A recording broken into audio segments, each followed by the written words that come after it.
बिस्मिल्लाहिर्रहमानिर्रहीम। सभी तारीफ़ें आसमानों के रब के नाम और दरूदों के हार प्यारे नबी हज़रत मोहम्मद मुस्तफ़ा सल्लल्लाहु अलैहि वसल्लम पर। आमिर उस्मान आदिल कहते हैं मुझे, और आप इस वक्त मौजूद हैं आमिर उस्मान आदिल यूट्यूब चैनल पर। नाज़रीन, हुकूमत जो है उसके वज़रा माशाअल्लाह अब हर आने वाला दिन जो है वो बड़ी अजीब अजीब बातें करने लगे हैं, कमाल के इंकशाफात करने लगे हैं, और सच शायद उनसे अब छुपाए भी छुप नहीं रहा।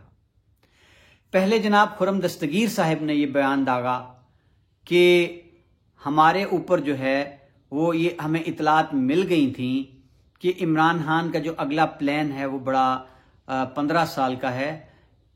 मार्च की बात हो रही थी कि इस साल के आखिर में एक बड़ी तकर्री होना थी, उनका इशारा फौज के नए चीफ की जानिब था। उसके बाद इमरान खान ने इलेक्शन करवा देना था, 2/3 अक्सरियत लेकर वापस आना था, और उन्होंने निज़ाम की बिसात लपेट कर सदारती निज़ाम नाफिज कर देना था। 100 नैब के जजेस नए भर्ती करके हमारे केस दिन रात सुनकर और पूरी नून लीग की क़यादत को और PDM की क़यादत को उठाकर जेलों में डाल देना था, नाअहल कर दिया जाना था, हमारा हमेशा के लिए मक्कू ठप दिया जाना था। इस पर हरकत में आई PDM और इमरान खान की हुकूमत को उतार दिया गया।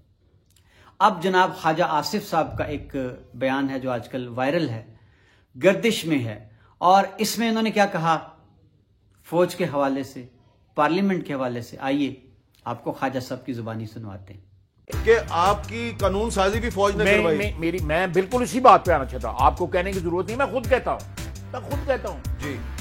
देखें, इस हुकूमत की इतनी फेलियर थी कि पिछले 4 साल में कानून साजी के लिए भी फौज को मुदाखलत करनी पड़ी। तमाम क्रूशल मसले जो थे, जो कौमी सलामती के मसले थे या कौमी इज्जत आबरू के मसले थे, उनके लिए जो है फौज इनके बस में कुछ भी नहीं था। जी जनाब, नाजरीन आपने सुन लिया ख्वाजा आसिफ साहिब की जुबानी, जो कि वजीर दिफा हैं इस वक्त। वो फरमाते हैं कि साबका हुकूमत जो थी वो इतनी नाअहल थी कि कानून साजी के लिए भी फौज को मुदाखलत करना पड़ती थी, और फौज ने पार्लियामेंट में जितनी कानून साजी करवाई है वो साबका हुकूमत से फौज ने करवाई है। और मजीद नाज़रीन उन्होंने वाजे कर दिया कि इनके तो पल्ले कुछ भी नहीं था, ये बेबस थे। यानी अब इसको हम क्या नाम दें, क्या कहें, कि आपको याद होगा चौधरी परवेज़ इलाही का एक इंटरव्यू जिसमें उन्होंने कहा था कि इमरान खान को कुछ करने नहीं दिया, उनके हाथ पांव बंधे थे।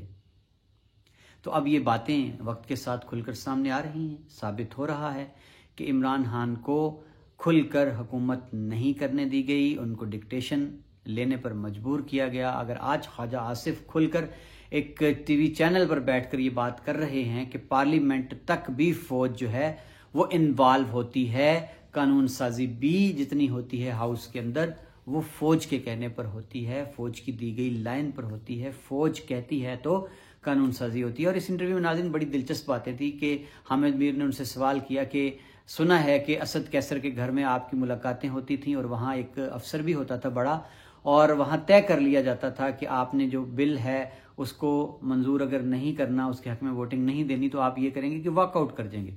यानी आप पर इल्ज़ाम भी ना आए कि आपने ये बिल जो है मंजूर करवा दिया, और आप एक रास्ता भी दे देंगे बिल को पास करवाने के लिए। इस सवाल का जवाब ख्वाजा आसिफ गोलमोल कर गए। लेकिन नाज़रीन सवाल ये पैदा होता है, और ये सवाल हामिद मीर ने पूछा कि जनाब फिर आप कहते हैं सियासतदान जी कि हम कमज़ोर हैं, हमें फ़ौज कुछ करने नहीं देती। अब आप बड़े फ़ख्र से बता रहे हैं कि इमरान खान की हुकूमत को फ़ौज ने कुछ करने नहीं दिया, कानून साजी तक जितनी हाउस के अंदर थी वो भी फ़ौज करती रही, करवाती रही। तो इस सवाल का जवाब भी आएँ बाएँ शाएँ करके ख्वाजा आसिफ गोल कर गए। नाज़रीन, अपने बिला के आखिर में सिर्फ ये कहना चाहता हूँ कि अगर ये तमाशा यूं ही जारी रहा, सियासतदान अपने इक़्तिदार की हवस में हर बार फौज के साथ मिलकर मुंतखब हुकूमतों को घर भेजते रहे, तो फिर कहाँ की पार्लिमान, कहाँ की मुंतखब हुकूमतें और कहाँ की जमहूरियत। एक तमाशा है, लगा है जब से हम पैदा हुए हैं, लगा रहेगा जब तक सियासतदानों को होश नहीं आ जाता और वो ये तय नहीं कर लेते कि तमाम इदारे अपनी हदूद क़यूद के पाबंद रहेंगे। फ़ौज अपना काम करेगी जिसके ज़िम्मे नज़रियाती और जोग्राफियाई सरहदों की हिफाजत है। अदलिया जो है उसके ज़िम्मे कानून इंसाफ का बोलबाला है। ब्यूरोक्रेसी का काम जो है वो अवाम की खिदमत करना है और ना कि अवाम के ऊपर राज करना है। और सियासतदानों का काम होगा कानून साजी।